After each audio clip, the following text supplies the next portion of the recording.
안녕하세요. 북친의 서재입니다. 언젠가 박완서는 죽음에 대한 글에서 죽을 때 받을 고통을 생각하면 죽음이 무섭지만 가장 무서운 것은 오래 안 죽고 정신이 말똥말똥하여 나보다 나중 죽어야 할 사람이 먼저 죽는 걸 보는 일이라 썼습니다. 생때 같은 아들을 먼저 보낸 애끓는 자신의 이야기겠죠. 태어난 순서대로 지상의 삶을 마감하면 좋으련만 죽고 사는 일을 마음대로 할 수 없는 인간에게 그러한 바람은 결코 쉬운 것이 아닙니다. 하물며 제 손으로 아내와 자식, 사위와 손주까지 묻고도 살아남은 노인의 삶을 다룬 이야기는 슬픔을 넘어 참혹합니다. 바로 중국의 현대사를 가로지르는 소설 위화의 인생이 그러합니다. 1960년 중국에서 태어나 문화 대혁명이라는 극단의 전체주의와 물신화의 폭발을 가져온 급격한 개혁 개방의 시기를 살아온 위화는 중국의 현실을 정면으로 다루어 온 중국 선봉파의 대표 작가입니다.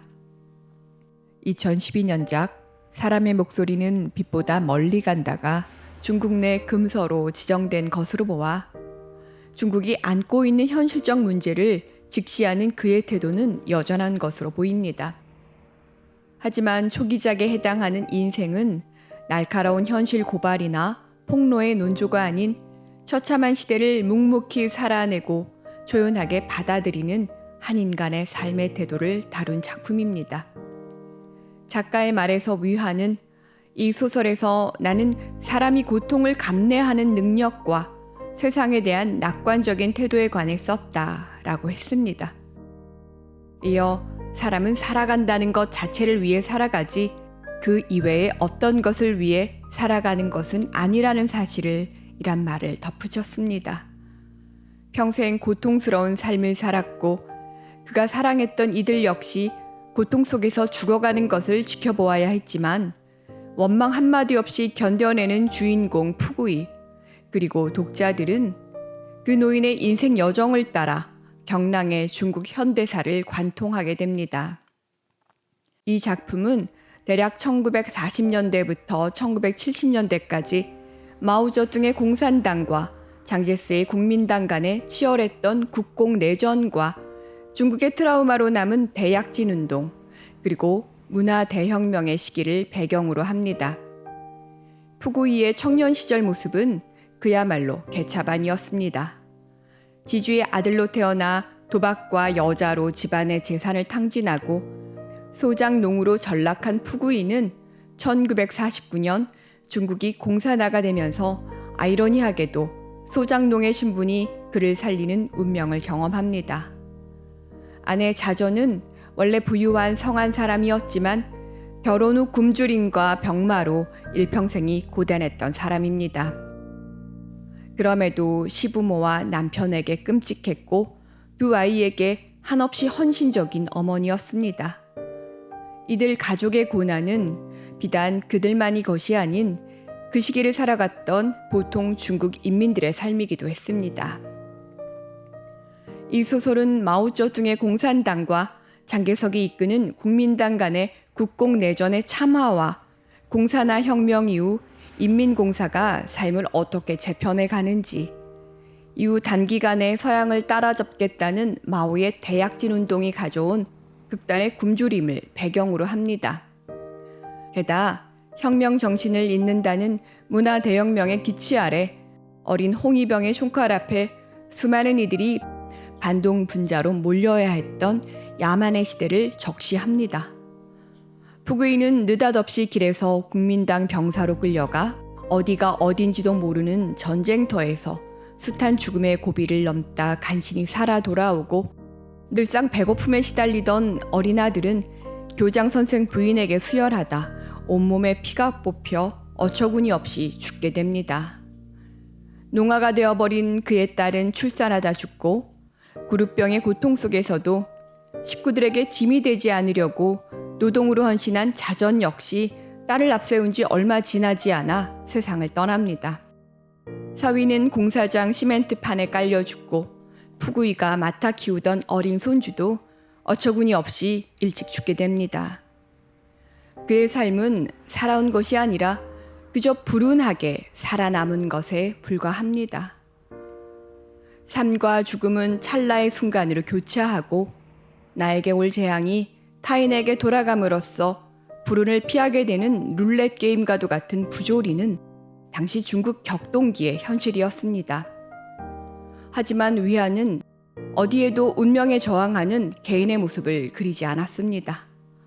차라리 고치지 못할 구루병에 걸렸으니 돈을 쓰지 않게 돼 다행이다 라고 말하는 자전이나 아들의 목숨을 빼앗으니가 전장의 친구인 것을 알고 용서하는 푸구이의 모습은 납득하기 어려울 만큼 운명 순응적입니다.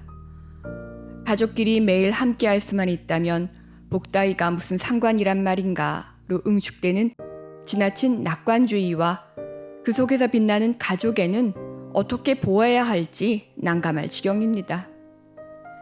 자전은 죽음의 문턱에서 자신의 아이인 평사와 유칭 둘 다 나보다 앞서 떠났으니 내 마음도 편안하네요. 더 이상 그 애들 때문에 마음 졸일 필요가 없으니까요. 라면서 푸구이에게 다음 생에서도 우리 같이 살아요 라는 말을 남깁니다. 모든 것을 운명으로 돌리는 것은 가장 손쉬운 삶의 태도입니다. 도저히 어찌해 볼 수 없을 때 주어진 운명으로 받아들이면 견뎌내기 좀 쉽습니다.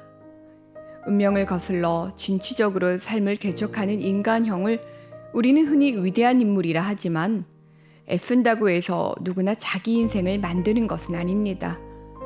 최소한 시대를 읽어낼 수 있는 해안과 남다른 재주, 무엇보다 개인의 성공을 가능케 하는 열린 사회일 때 가능합니다. 살기등등한 전체주의 사회에서 고개 들고 저항하다가는 제 목숨조차 부지할 수 없습니다. 게다가 극단적인 굶주림은 인간을 비천하게 만듭니다.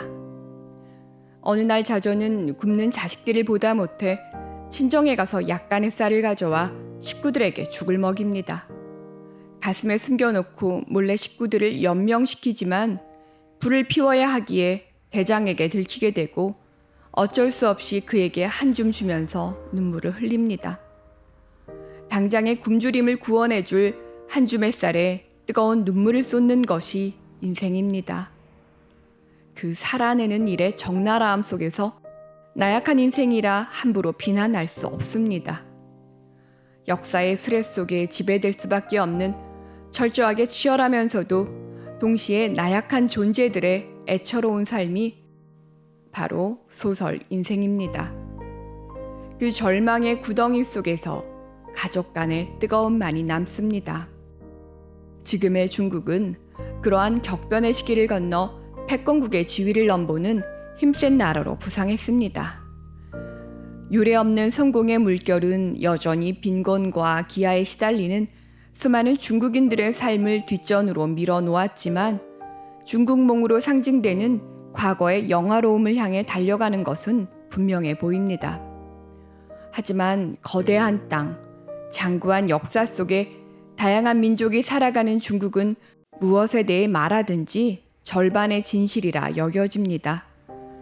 그럼에도 역사의 어느 한 시절을 기억하는 일은 작가의 몫이며 이러한 이야기를 통해 그 시대를 살아갔던 이들의 삶을 지금 우리의 삶에 되비쳐 보는 것은 독자의 몫일 것입니다.